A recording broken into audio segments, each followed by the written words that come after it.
Years ago.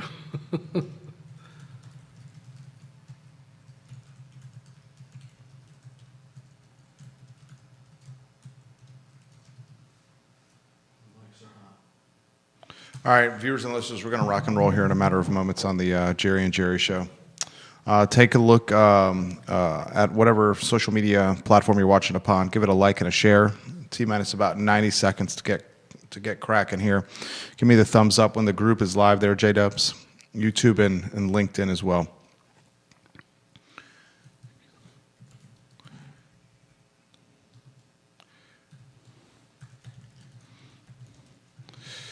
If you have any questions, put them in the feed. We will relay them live on air to the Virginia Sports Hall of Famer Jerry Hootie Ratcliffe. We got a Virginia basketball game to talk about as well. Virginia played American. That's the last out-of-conference game before ACC play, I believe, right? Yeah. They have one left against Ohio State in Nashville on Valentine's Day. On Valentine's Day, that's right. But that's unusual. Yeah. Virginia Tech is the next contest where they will face a legitimate prospect, a 6'8", 6'9" point guard that Ryan Odom in his post-game presser compared favorably to Luka Doncic in the National Basketball Association. We'll talk about all things Virginia basketball related on the program today. Let's see here. We'll welcome Pennsylvania to the program.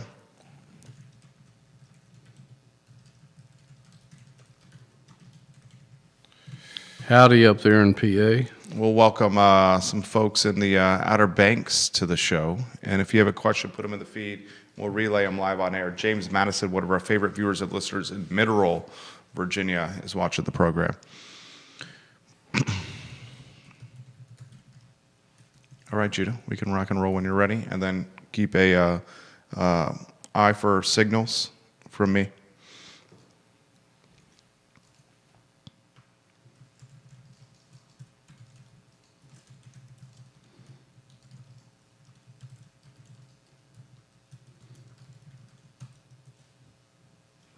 Yep.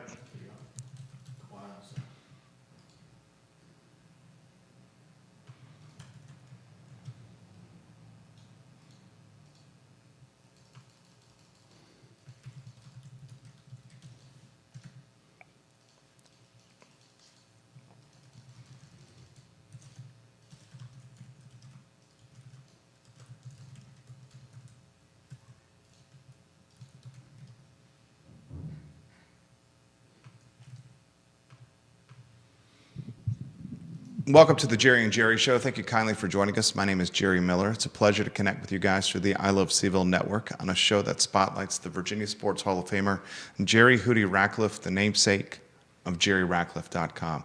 A lot to cover on today's broadcast, including transfer portal news that very much impacts the Gator Bowl this Saturday evening. Missouri's starting quarterback has said, you know what? I'm not going to play in this contest. I'm going to enter in the transfer portal. I'm going to chase a paycheck. And now he is being rumored and linked to Blacksburg, Virginia Tech, and newly minted head coach James Franklin, who initially recruited the young man to Penn State in Happy Valley. We will unpack that storyline and how it impacts this college football game on Saturday. The line has moved from 7 to -4 because of this transfer portal news. We'll talk Matt Zollers, the quarterback for Missouri. He's a true freshman. He'll start the contest. We'll talk keys to the game for offense, defense, and special teams. A 10-3 Virginia football team will face its stiffest test yet in Missouri. And we'll talk basketball. Virginia hammered American University last night at the John Paul Jones Arena. And now we're looking at a basketball team that is sniffing the top 20. And we're all asking the question, how good is the program, and could this team be an ACC contender with the likes of Duke University, who suffered a loss earlier in the week? Judah Wickhauer behind the camera. Judah Wickhauer, those headlines are in your inbox, my friend. Let's go to studio camera, and then let's go to a two-shot as we welcome the star of the show, Jerry Ratcliffe, to the program. We start with the same question every morning, every show. First, I say, good morning, Merry Christmas. It's pleasant to be in your company per usual, my friend. You had a nice seat at the John Paul Jones Arena with what was an absolute tail whooping. Absolutely. Anywhere you want to go, my friend. Salutations to you and our wonderful producer over there. And I noticed you have a crystal ball Did you think it was odd when you walked in? You're like, what's this doing here? I was wondering, but I was hoping you can see something in the future there. I wish I could see the future for Judah and Hootie and I. We all win the lottery, my friend. That would be one. That would be nice, right? Got to play it. I haven't played it. I haven't played it either, my friend. I need to buy some tickets. Last night was a good old-fashioned butt whooping. Didn't expect it to be too much, but 95-51 over American. It was glad to see Testy Ritter get back on track. He had 21 points in the first half, and we thought we were on the 30-point watch, which anytime a guy gets that many, you were wondering. It's been a long time since we've seen a Virginia player score that many points, all the way back to 2019 when Kyle Guy had 30 against Marshall. And so we were thinking that might happen, but he missed a couple of bunnies late in the second half that probably would have put him over the top. And he finished with 27, a career high, and made 11 of 15 field goals. But he was back on track, and it was nice to see after he struggled in that Maryland game last week. And it was nice to see Elijah Gertrude get some significant minutes. He had played about 16 minutes and had 11 points and was 4 of 4 from the field, 2 of 2 from the arc. And that was good to see because they'll need him while Jakari White recovers from a broken wrist from that thunderous monstrous dunk. Yeah, dunk against the Terps. Talk to us about Jakari White.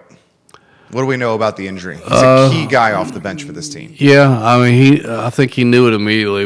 Just watching the review of that dunk, after he hit the ground and he was immediately holding his wrist, so he knew something wasn't right, and he told Odom. Ryan Odom told us last night that Jakari said, "I need to come out," and so I think he tried to go with it, but it just wasn't going to happen. And it's apparently a fracture in his non-shooting hand, and they really didn't produce a timetable for recovery last night, so he's undergoing surgery today to repair the fracture, and he'll be out for a while. Non-shooting hand. We've seen many players, and obviously the player's health is first and foremost. Right. We've seen many players play with non-shooting hand injuries. Yeah. Any chance that could happen? I think it just depends on the individual. We've seen a few Virginia guys do that in recent years.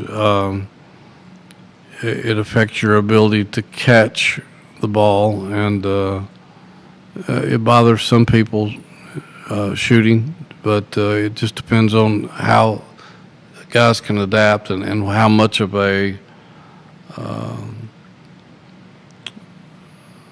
cast or whatever they, the size of the cast and all that sort of thing.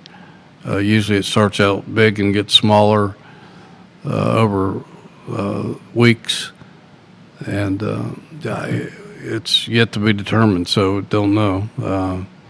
But they have a nice break now until New Year's Eve when they go down to Blacksburg. But the rough part of the schedule is I think they play 6 of their first 8 or 9 ACC games on the road, which I don't know how that happened, but that's kind of daunting right out of the blocks.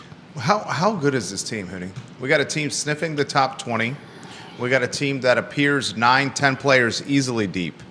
We got a team who's got a second string that immediately gets on the floor and infuses significant energy. We have a clear-cut pro prospect in DeRitter, a clear-cut pro prospect in and the big man, the German center. Grunlow. Yeah, Grunlow, who can do it from the perimeter. He can do it in the post. He can defend the rim. He's just a very talented young man who's scratching the surface. We have one of the best freshmen in the country, Chance Mallory. How good is this team? Some people believe Onyenso is an NBA prospect as well, the 7-footer that played at Kentucky and Kansas. I think State. he's got the most NBA upside of all the guys. Yeah. Me personally. He moves well. He's big. That move he had in Maryland where he was fluid in the post. Yeah, that was nice. That was unbelievable. Yeah. Yeah, he can play. And then, they have other guys that can jump up and bite you. Malik Thomas, Sam Lewis, Dallin Hall, who had a big game against the Terps. Devin Tillis, who sort of the glue guy, sort of the Jason Wilford of this team. And they're very good. In fact, the Americans coach, Coach Simpkins, said last night that he had played it's the best team that his American team had played. They've played North Carolina. They played Villanova. He said he thinks they have national championship potential.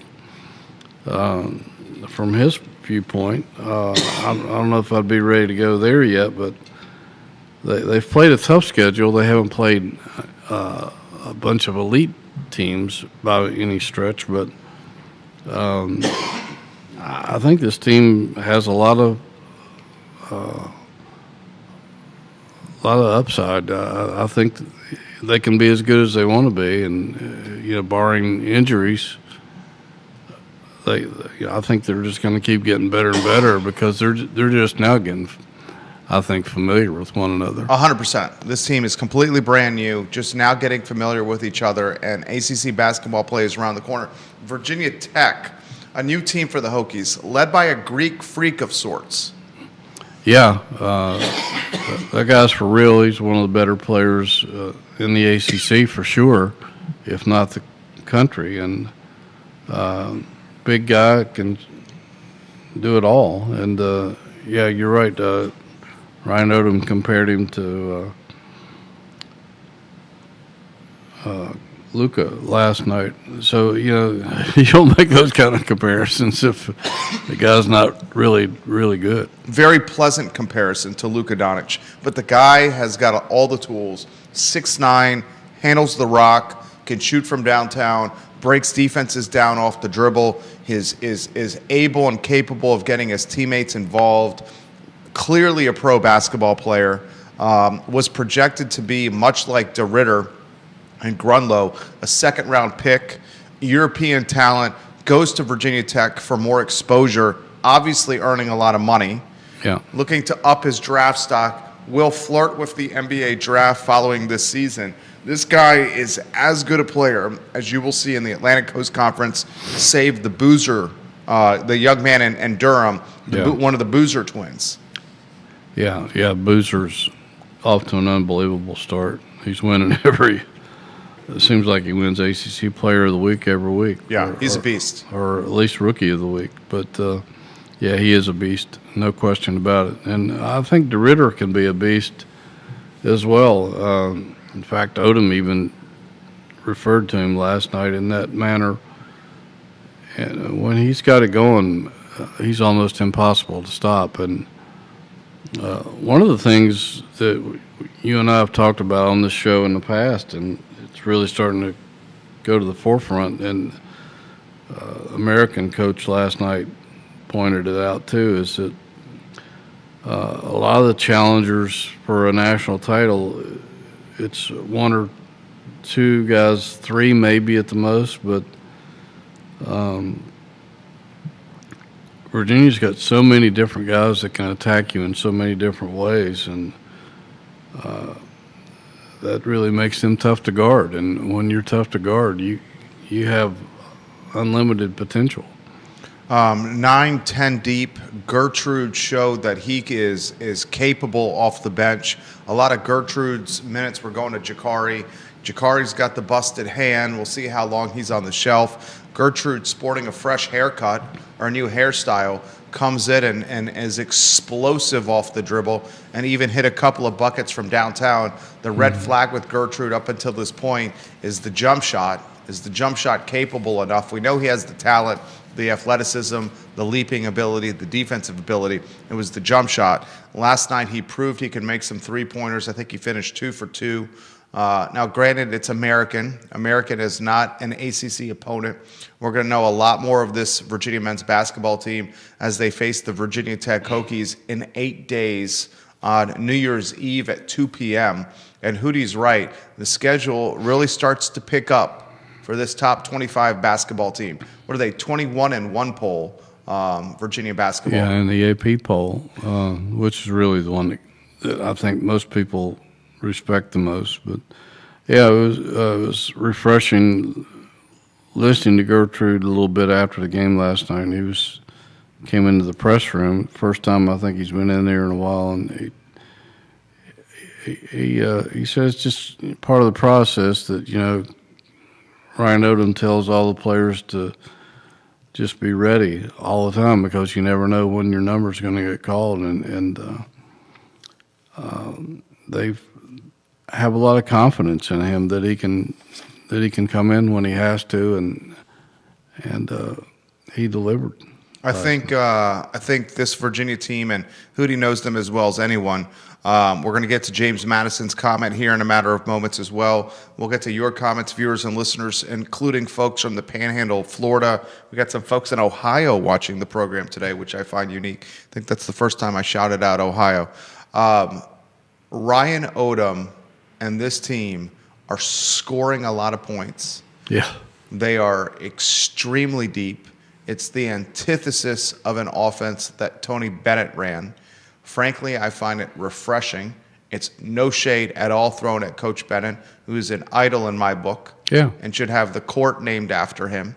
The national championship, the marquee sports moment of my lifetime up to this point. And frankly, unless Virginia wins a college football playoff, I don't see the 2019 national championship in my sports, book, Bible, lifetime, ever being beaten. Yeah. I mean, that's probably the only thing that could do it would be a college football playoff championship for Virginia. It's hard to match that. And, you know, who knows, they could win another basketball championship as well. But, yeah, they're scoring. I think that's the 10th time in 11 games they've scored at least 80 points.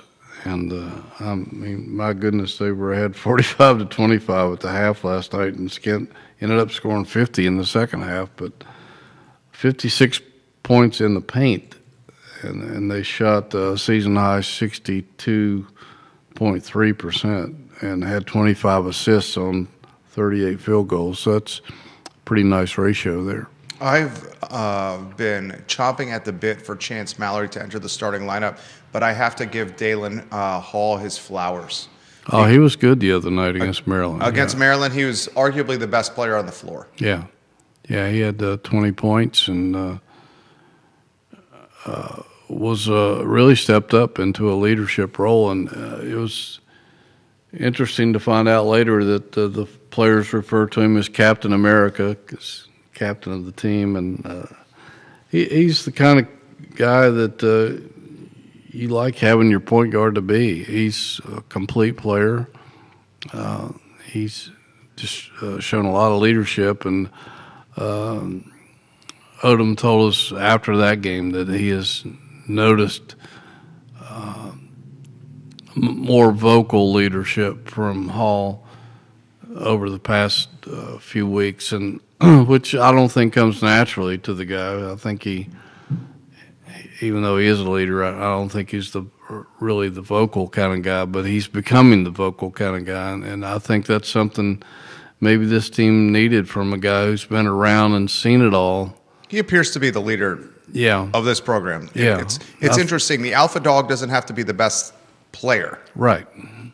He just has to be able to be someone that everybody respects because of their work ethic and discipline, and their ability to lead them through tough times and overcome adversity. And I think Dallin Hall is perfect for that.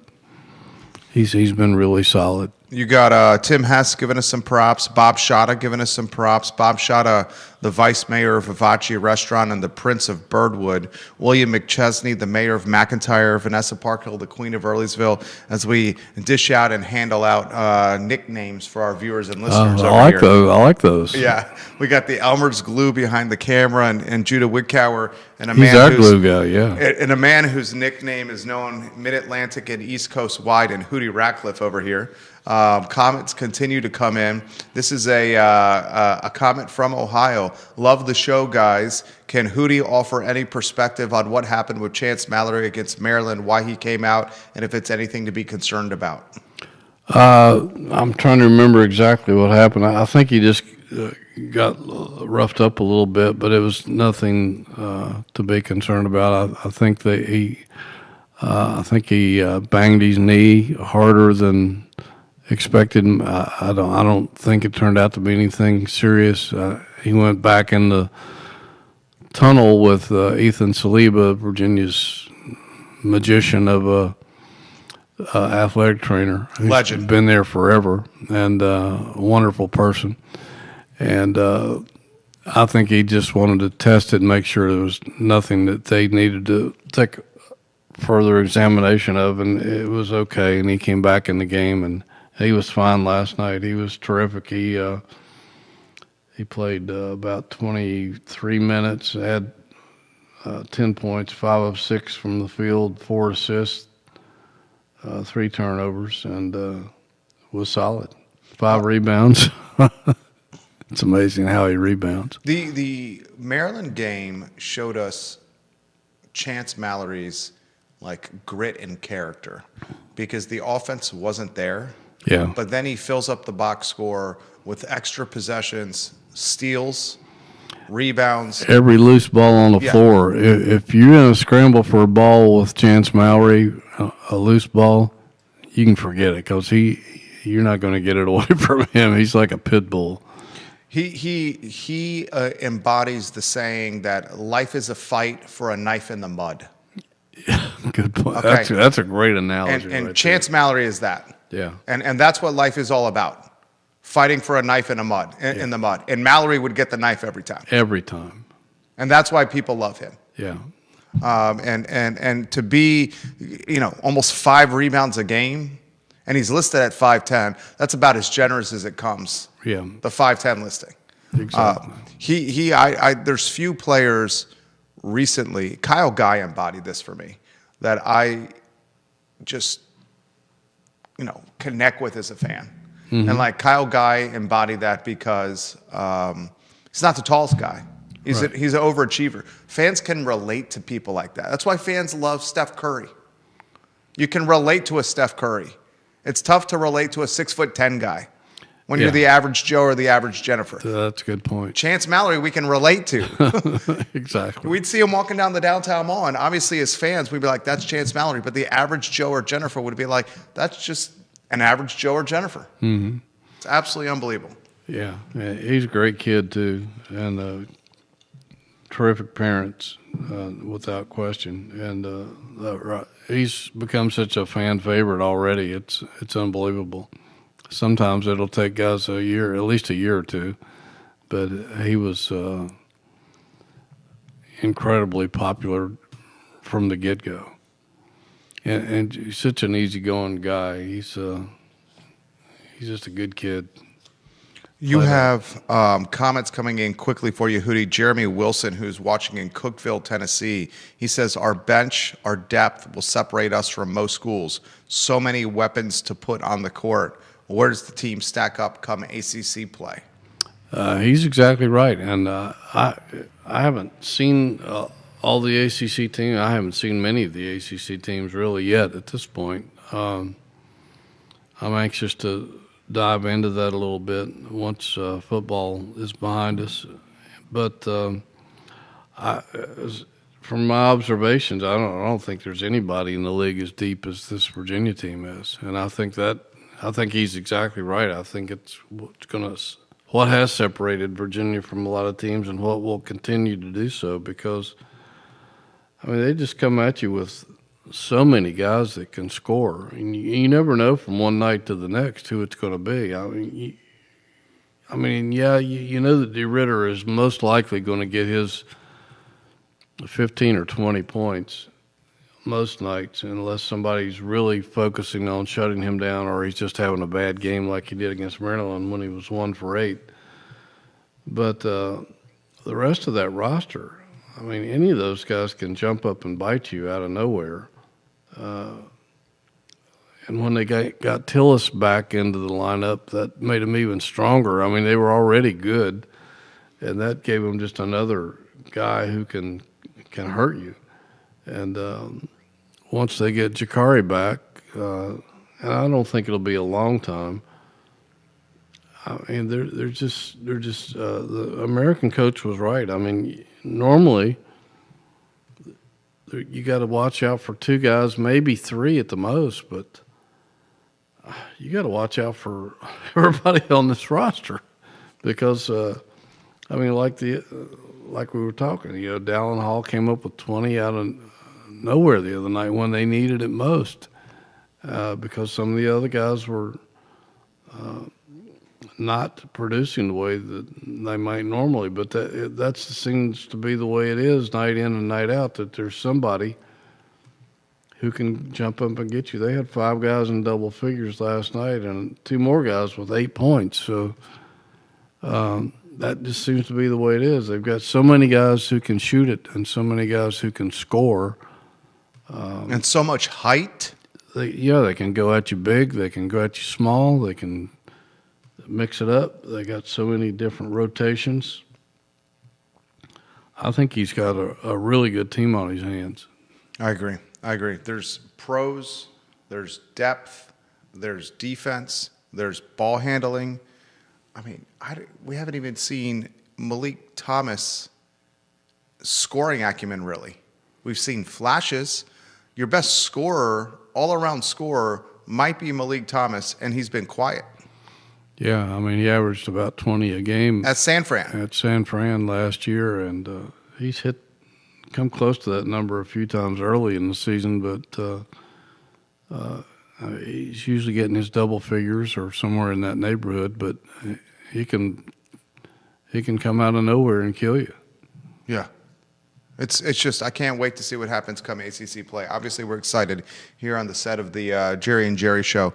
Football, comments continue to come all over football. We will transition to the Gator Bowl. How about the line moving from -7 to -4? How about this wild time of college football where the starting quarterback, who's paid a lot of money to be the starting quarterback, who comes from Happy Valley, tells his football team, his teammates, and I'm going to use air quotes here, his brothers, that I'm not going to play with you in the most important game of the year. Instead, I'm going to go chase a paycheck and enter the transfer portal. Yeah, I mean, it's just another thing I don't like about what football is transformed into because of all the money and the temptations of going pro and all that stuff. And yeah, that's disappointing. I mean, you're letting your teammates down, I think. What's one more game? Should be one of the biggest games of the year for you, going to a bowl. I know bowls don't mean what they used to, particularly with the playoffs the way they are now. But, back in the day, you just didn't turn your back on your teammates like that. And that's something that's a disturbing aspect of today's game. They've got a couple other receivers that are apparently going into the portal, and I don't know if they're going to be available either. Yeah. So they could. That's a big hit to their offense. They already took a little bit of a hit because their offensive coordinator took the head coaching job at Washington State, and he's gone. And so they went out and hired. I guess became official yesterday, hired Chip Lindsey, the former Michigan offensive coordinator. Smartest move ever for Lindsey, getting out of Ann Arbor. Yeah, I agree to that. And it's unclear whether or not he's going to be calling plays in the Gator Bowl for Missouri, but it's unclear who's going to be calling plays. I know. It could be Drinkwitz, their head coach, who has some experience at that. But Lindsey has some familiarity with Virginia. He was the OC for Mac Brown at Carolina in 23 and 24. So we'll have to wait and see how that shakes out. Here's a wild scenario for you, Hootie. James Franklin fired at Penn State. James Franklin hired at Virginia Tech.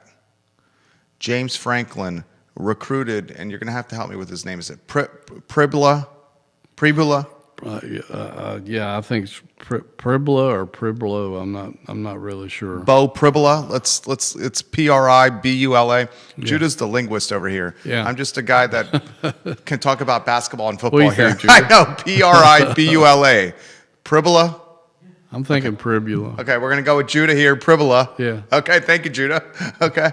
The glue guy here, Hootie. He's the glue guy. That's why he's the glue guy. He's got all the answers over there. Franklin at Virginia Tech. Does James Franklin backdoor channel conversation Pribula, I need a quarterback in Virginia Tech, and cause the domino effect of Pribula entering the transfer portal before the Gator Bowl and indirectly helping the University of Virginia and Tony Elliott? Well, it could be because they have that connection, obviously, and he needs a quarterback.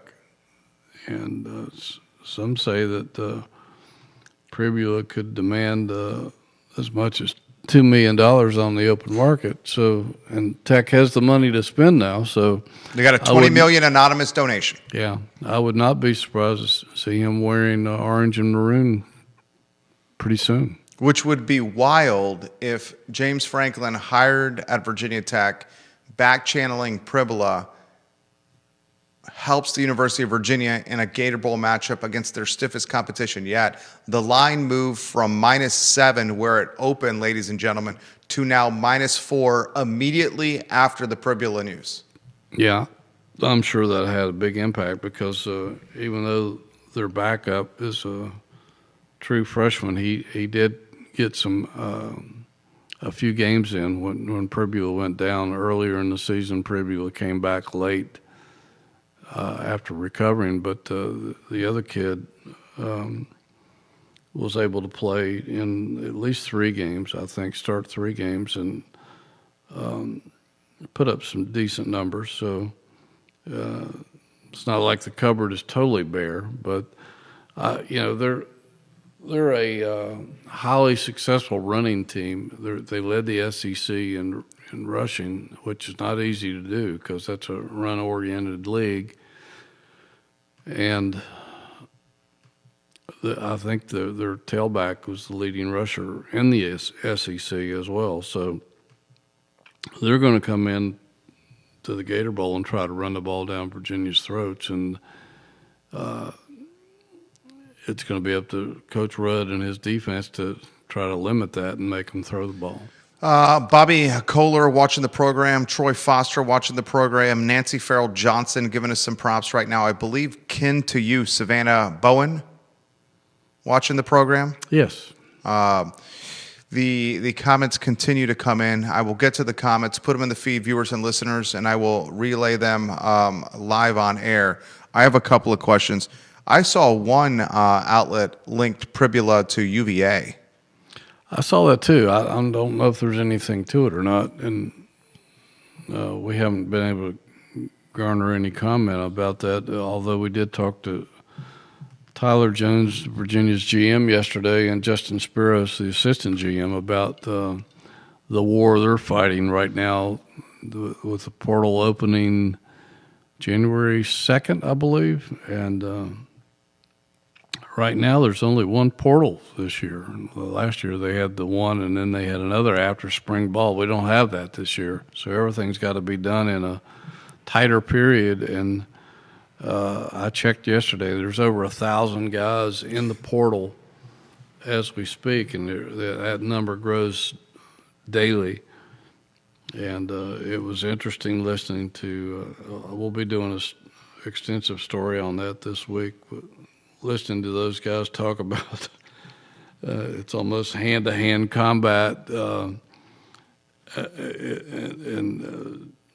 Spiros was talking about from the first ding of a guy saying he's going to go into the portal. He's like constantly aware of every time a guy goes into the portal, and their staff, which I think they told me numbers like 7 full-time. I'm not sure. I can't hardly read my own notes here. I'll have to go back and look at it, but they've got a staff of full-timers and part-timers over there that are going through videotape like crazy, evaluating every single player that goes into the portal. And I can't imagine the massive undertaking that requires to scout all these guys to see who might fit your program, not only football-wise, but academically as well. How about Virginia? I mean, the transfer portal in UVA. What do we know about Chandler Morris? What do we know about guys jumping in the portal? We got a talented defensive back that's in the portal. There's 5 guys, 5 Wahoos in the portal right now, and Prevard is obviously the one of note. All ACC. Mm-hmm. And talking to Tyler Jones and Justin Spiros yesterday, they said their number one priority is retention, is getting these guys, keeping the guys that they already have. And I think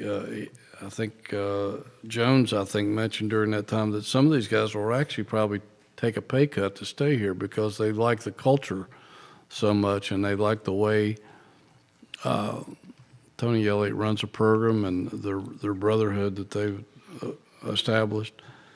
But that is their number one priority, is to keeping retention and keeping guys here, and then acquisition. And but as far as Chandler Morris goes, we talked to him yesterday, and he said he's very hopeful that he'll get his extra year of eligibility. We know that Virginia had to submit some additional documentation to the NCAA in his case, which Justin Spiros confirmed yesterday goes back to the 2022 season when he was the starter. He won a 3-way quarterback battle at TCU for the starting job. Started the first game of the season against Colorado and was injured in that game and essentially wiped out his season. He was able to come back and play, but mostly just to mop up toward the end of the season. So, and TCU went on and played in the national championship game that year. So that is their case in trying to get him an extra year of eligibility. And he's hopeful. Tyler Jones said that UVA is hopeful, and that I mean, what a blessing that would be to have a guy like Chandler Morris coming back for another year. That'd be his 7th year. Yeah, unbelievable. And we're seeing that. Yeah, we are seeing that, right? And Chandler Morris is nearing turning 25, I believe. Let me see if Probably. Let me see if I can get his birthday. So if he gets December 26th is his birthday. Okay. So he turns a couple days away. Chandler Morris turns 25 the day after Christmas. That means he would be 26 potentially if Virginia makes another bowl run next year and comes back. Good point. Yeah. And I'm all for Chandler Morris coming back. There is this narrative out here which I am not buying, but it is a conversation, talk show, so we consider all sides. Absolutely. And the narrative out there is, if Chandler Morris does come back, then what does it do for quarterback? Danny Kaelin. Yeah. What's it do for making the future quarterback? Well, yeah, it depends on the kid, and we've gotten to know Kalen a little bit, but not well. It depends on what his goals are and how comfortable he is here. He could decide that he wants to test the waters and see if he could go somewhere else and become a starter. And I imagine that he will still get a good payday if he stays here, but you never know. I think should Morris not get a seventh year, I think Virginia might still be in the market for a more experienced quarterback. I don't know that for certain, but I think that they might be, just because do you want to go into next season with a guy who has a couple of starts under his belt, but not tons of experience? Maybe so. Maybe they feel confident that he can come in right out of the gate next year and start and have a great year. We don't know what their thinking is, but they might want to at least get another experienced guy to come in and be a backup. Although you're probably not going to get a really outstanding guy from the portal under those conditions, but because if you look behind Kalen, Cole Gear, a true freshman who got in a little bit this season, is the only other guy in the program with any experience at quarterback. Right. It's just a wild time for college football. So far, though, from a portal standpoint, it seems pretty stable in Charlottesville. Yeah, for the most part. I think they've done a pretty good job of retention, and that was their purpose, and they've done a good job with that. They're still losing a lot of guys just because their eligibility has expired, but they've done a pretty good job of keeping what they've got, and we'll add to that once January 2nd is open for business. This comment comes in, and this is coming in from the Triangle in North Carolina. Guys, I love your show. Do you guys have any comments on the news that Belichick is hiring Bobby Petrino as the next offensive coordinator at UNC? Well, I heard last night that it's not quite a done deal yet. But just when you think things couldn't get more bizarre in Chapel Hill, they did become more bizarre in Chapel Hill. I've already seen some good stuff on Twitter of Belichick on a motorcycle and I knew you were going to say. And Bobby Petrino on another motorcycle beside of him with big smiles on their faces. So we should offer some background and color on that for those that don't follow the sport as closely as we do. Yeah, well, when Bobby Petrino was the head coach at Arkansas, he showed up one day bruised and black-eyed and beaten from allegedly a motorcycle spill with a young blonde lady on the back of his motorcycle who happened to work in the front office there in the football program.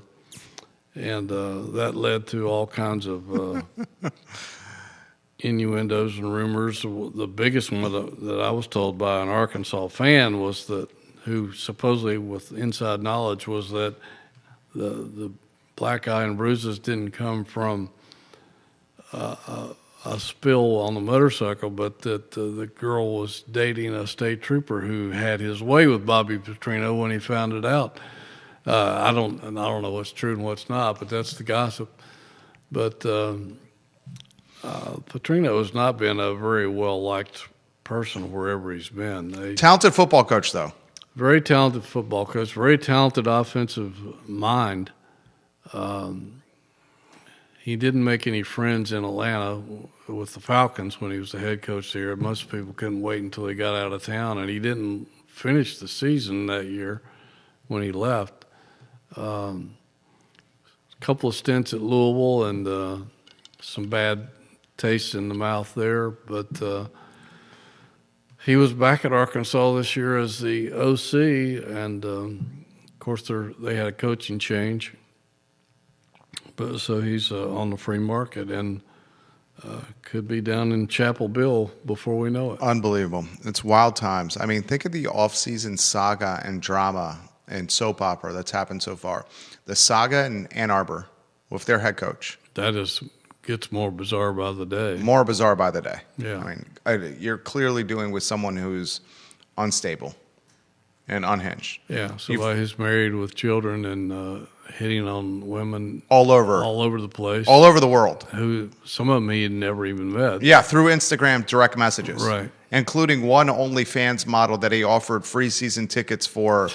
I'll just call it an escapade. Yeah. And keep it PG-13. Actually, that probably is PG for the parents that are watching. Right. It is Christmas time. Then there's the Ohio University. You saw that? I did not see that. Well, I heard that there was something that happened there, but I didn't see what it was. Same thing. Head coach, undergraduate, hotel, Okay. in front of alumni, boosters, and players, while still married, although separated, canned. The Belichick is, I find it absolutely wild. You got this man and all the extracurriculars. Now Petrino in the mix is absolutely wild to me. You got the guys refusing to play in the most important game of the season and chasing paychecks and former head coaches, potentially, the Missouri story. And here you got Virginia in Charlottesville, which is an extremely stable environment and a testament to Tony Elliott. We're so happy that things Right? are stable here. Unbelievable.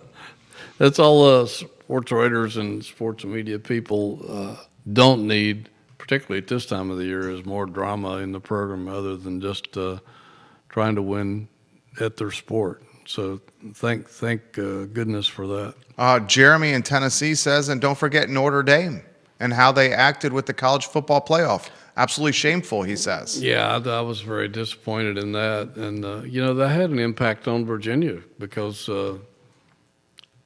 Notre Dame was supposed to play, I think, Georgia Tech in the Pop-Tart Bowl. And when Notre Dame pulled out, the Gator Bowl was in conversations with Georgia Tech. They wanted Georgia Tech instead of Virginia because it's a much closer drive for Tech fans. I think it's like a 4 or 5 hour drive from Atlanta to Jacksonville, and so the Gator was politicking hard, making deals with the Georgia Tech, and then when Notre Dame pulled out of the Pop-Tart Bowl, that bowl went after Georgia Tech. I think they had the higher pecking order there, which put Virginia in the Gator, and so that threw things threw a monkey into the whole equation, and just caused some bowl selection day chaos, I guess. Absolutely. But I didn't like the fact that Notre Dame refused to go to a bowl game. Well, and then the ACC fans, I think, have a gripe. You use the Atlantic Coast Conference during the pandemic. Use the conference. Absolutely, use the conference. And then you are basically piggybacking, riding the coattails, the conference, and all other sports. But you throw shade on Miami. You throw shade on the commissioner. You basically call the ACC the redheaded stepchild. Yeah. I mean, it's what's the move for the conference with Notre Dame?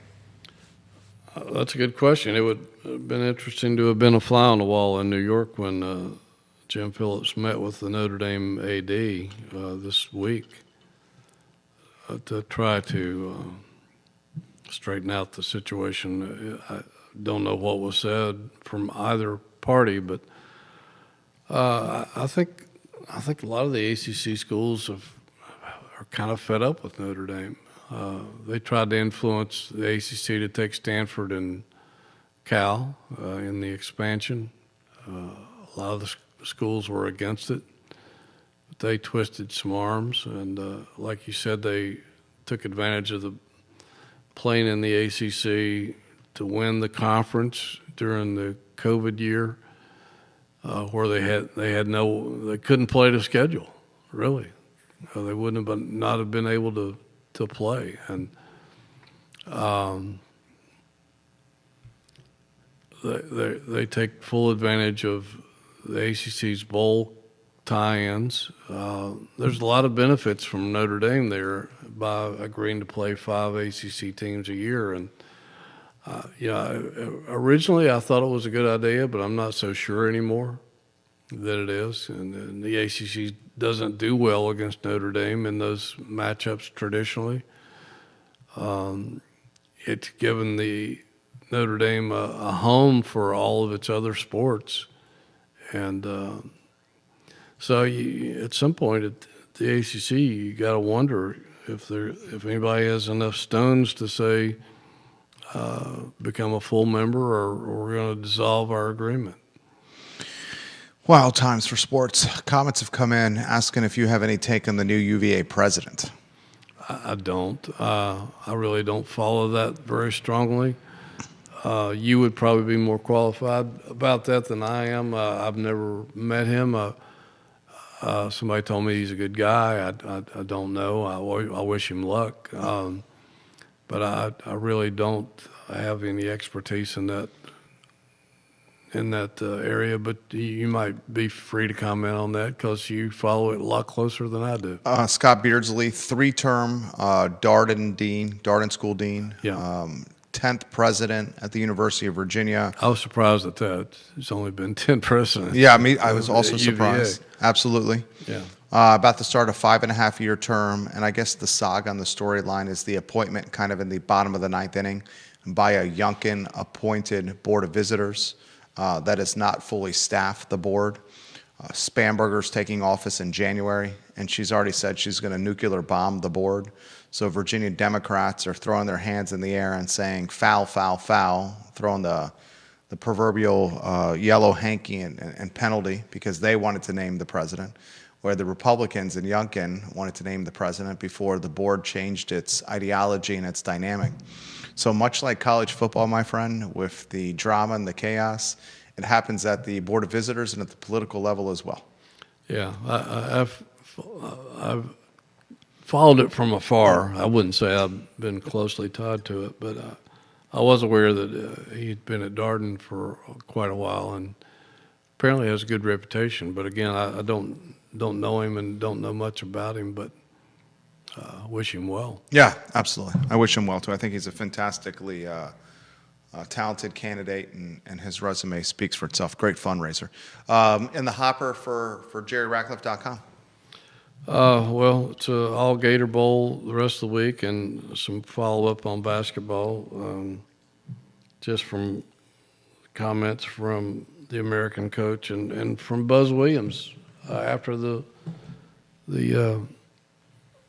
game last weekend when if you know Buzz, and I teased, I guess, it a little bit with one of the videos I put up on my Twitter account. Buzz is a very unique guy in terms of the way he analyzes opponents and to the nth degree, and he had some very interesting comments and did call Virginia a unique basketball team after their matchup. But some of that, and again, more Gator Bowl stuff, and just trying to get through the end of this season and deeper into basketball. It's the site and the website and the platform to visit. It's JerryRatcliffe.com. You follow the man on Twitter. I do. I check his Twitter platform and his website, JerryRatcliffe.com, multiple times a day. The content is fresh. The content is compelling. The commentary is just, it gets me thinking. And it often provides content for our 12:30 show, the I Love CVille show.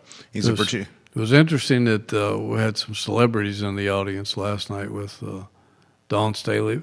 Oh, yeah. Visiting JPJ to see her godson play. We weren't sure if it. Debbie Ryan told us it was her Dawn's nephew, but it turned out it's her godson. And she was there for a while, and then I think Dave Matthews was spotted in the crowd. Yep. And speaking of celebrities, the Jerry and Jeff Jones show, the Jerry and Jerry show, has had celebrities on that We show. we have, and we're going to have more. We had the punt this week's show. We had a really special guest, and I'm not at liberty to say who it was, lined up for today, but there was some miscommunication, and we got the times wrong, and so we had to punt this week, being the holidays and all that sort of stuff. So Jeff Jones cracks me up on that show. Jeff's got a great sense of humor. Yes, he does. For those who don't know him very well, and he loves ribbing his former teammates and fellow coaches, and so he's a fun guy to hang out with, and he's got such a close connection with so many UVA people over the decades, and we'll be bringing a lot of those people on the show throughout the season. So if you've missed any episodes, you can find them archived on the site. But we've had Ricky Stokes, we've had Dave Odom, The Magic Man. from his home in Winston-Salem. We've had the Magic Man, Jimmy Miller. We had the four Kentuckians with Jeff Lamp, Terry Gates, Lee Raker, and of course Jeff, who helped turn Virginia basketball around back in the late 70s and early 80s. And another thing that I think if you're a Virginia fan, you'll really enjoy from that show is just the behind the curtains look into the Virginia basketball program. And from an experienced coach's point of view, he can point out things that the normal naked eye of the fans don't see, and he has privy into. He goes to practice, and he has Ryan's ear, and so he's offered up a few tips on the show that came to fruition. If you're really into it, you ought to listen in and see what you can pick up from a guy with 40 years of coaching in major college basketball. You see why, just from the show, why Jeff Jones was a good coach. He just has the gift. Jeff Jones, you see it just through the show, the gift of human connection. Yeah, absolutely. And he's a beloved figure in college basketball and from his former teammates and players. It's a guy I just would want to sit at the bar with and have a beer and just hear him talk. Yeah, and I have. And I know you have. And it's a lot like that on the show. Yeah, that's why the show's great. Yeah, and I think I don't know if we're allowed to drink beer You on should. the podcast. It's the Jerry. You're the boss. It's Jerry Ratcliffe platform. I guess we could. So You make the rules, Hootie. maybe we'll do that. Jerry, in fact, Need a beer sponsor I was just out going to there. say that. Jerry Ratcliffe needs a brewery sponsor. There you go. Give the man a brewery sponsor. They'll drink beers on the show. Yeah, we'll showcase your beer. I have a feeling Jeff would have one, too. I think he might have one. Hootie Ratcliffe Twist his arm. He's a great man. Merry Christmas. Happy holidays. Merry Christmas to you and Judah and all your families and all our viewers out there. We hope you have a wonderful holiday period. Same to you, Hootie. Same to you. Judah Wickhauer is behind the camera, the director and producer. He's Jerry Ratcliffe, the star of the program, the namesake of JerryRatcliffe.com. My name is Jerry Miller. The I Love CVille show is up at 12:30. Thank you kindly for joining us, guys, on the program today. So long. Nicely done, Hoots. Thank you, brother. Same to you.